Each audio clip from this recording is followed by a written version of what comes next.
Halo semua, kami dari kelompok 4, kami akan menjelaskan tentang integral dan diferensial.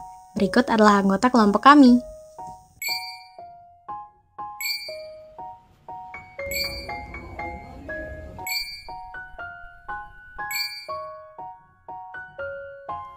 Pertama-tama, saya akan menjelaskan apa itu diferensial.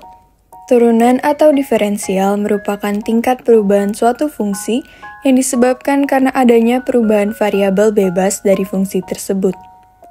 Salah satu konsep dari diferensial adalah slope.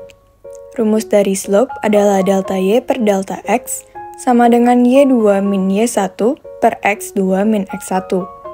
Berdasarkan grafik yang tertera, dapat dilihat bahwa A berada pada titik 2,1 dan B berada pada titik 4,2, sehingga dapat diperoleh slope-nya adalah 1/2. Kemudian, terdapat dua variasi dari fungsi turunan yang dapat kita lihat berikut ini. Dan berdasarkan dua variasi tersebut, kita dapat ketahui bahwa turunan dari fungsi f(x) sama dengan x kuadrat adalah 2x. Aplikasi dalam bidang farmasi khususnya dalam diferensial. Dalam bidang farmasi, diferensial dapat digunakan untuk menentukan laju perubahan obat yang terabsorpsi dalam tubuh. Nah, kemudian apa sih itu integral? Integral adalah bentuk penjumlahan berkesinambungan yang merupakan antiturunan atau kebalikan dari turunan. Integral sendiri merupakan salah satu materi kalkulus dasar yang erat kaitannya dengan diferensial dan limit. Kemudian di sini juga ada bentuk umum dari integral. Dapat dilihat dari slide, yang di sebelah kiri itu merupakan bentuk umumnya dan yang di sebelah kanan merupakan penjelasannya. Yang seperti huruf L merupakan lambang dari integral, A adalah nilai integral dari fungsi f(x), B merupakan batas atas variabel yang diintegrasi, O merupakan batas bawah variabel yang diintegrasi, f(x) merupakan fungsi yang diintegralkan, dx adalah variabel yang diintegrasi.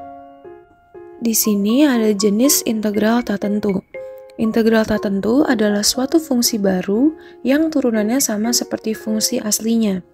Integral tak tentu tidak mempunyai batas dan belum mempunyai nilai yang jelas. Nilai yang tidak jelas ini dilambangkan dengan konstanta atau C, sedangkan lambang integral tak tentu itu tidak mempunyai batas atas dan batas bawah karena tidak terbatas. Kemudian dapat dilihat bentuk persamaan dari integral tak tentu. Integral f(x) pangkat n dx sama dengan f(x) n plus 1 per n plus 1 plus c. Kemudian di sini ada 6 sifat dari integral tentu. Yang pertama, integral f(x) dx dengan batas atas b dan batas bawah a sama dengan f dikali b dikurang f dikali a. Dan yang kedua, integral f(x) dx dengan batas atas b dan batas bawah a plus integral f(x) dx dengan batas atas c dan batas bawah b sama dengan integral f(x) dx dengan batas atas c dan batas bawah a.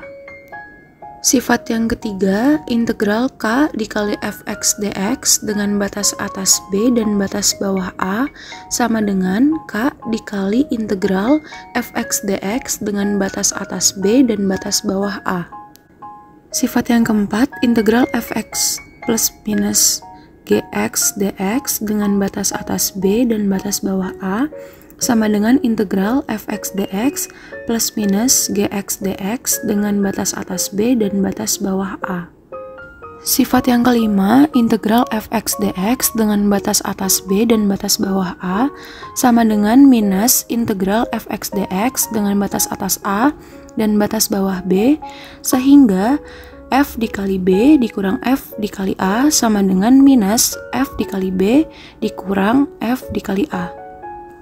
Dan yang terakhir, integral dengan batas atas a dan batas bawah a sama dengan 0, atau f dikali a dikurang f dikali a sama dengan 0. Aplikasi dalam bidang farmasi, dalam bidang integral. Dalam bidang farmasi, integral dapat digunakan untuk menghitung volume obat kanker yang akan digunakan untuk terapi kanker. Yang terakhir, kita masuk ke contoh soal. Dalam sebuah percobaan farmakokinetika, diketahui bahwa konsentrasi obat dalam darah tiap satuan waktu mengikuti persamaan berikut, di mana Cp adalah kadar obat dalam plasma pada waktu T, dan T adalah waktu setelah pemberian obat. Berapakah luas area di bawah kurva dari persamaan tersebut? Berikut adalah rumus yang dipakai untuk mengerjakan soal ini. Kita dapat menghitung luas area di bawah kurva dengan menggunakan integral. AUC adalah area under a curve, jadi kita tulis AUC dari 0 sampai tak hingga. Lalu, karena CP persatuan waktu, kita dapat tulis integral CP dt. Setelah itu, kita masukkan persamaan CP. Pertama, kita keluarkan konstanta dari bentuk integral. Lalu, untuk pengurangan, kita dapat menghitung integralnya satu persatu dengan batas 0 sampai tak hingga. Lalu kita dapat mengganti bentuk eksponen menjadi bentuk yang baru dengan menggunakan sifat eksponen integral pada rumus yang diberikan sebelumnya.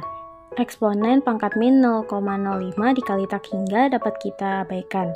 Kemudian E pangkat min 0,05 dikali 0 sama dengan 1. Demikian juga yang di sebelah kanan, E pangkat min 1,2 dikali tak hingga dapat kita abaikan dan E di pangkat min 1,2 dikali 0 adalah 1.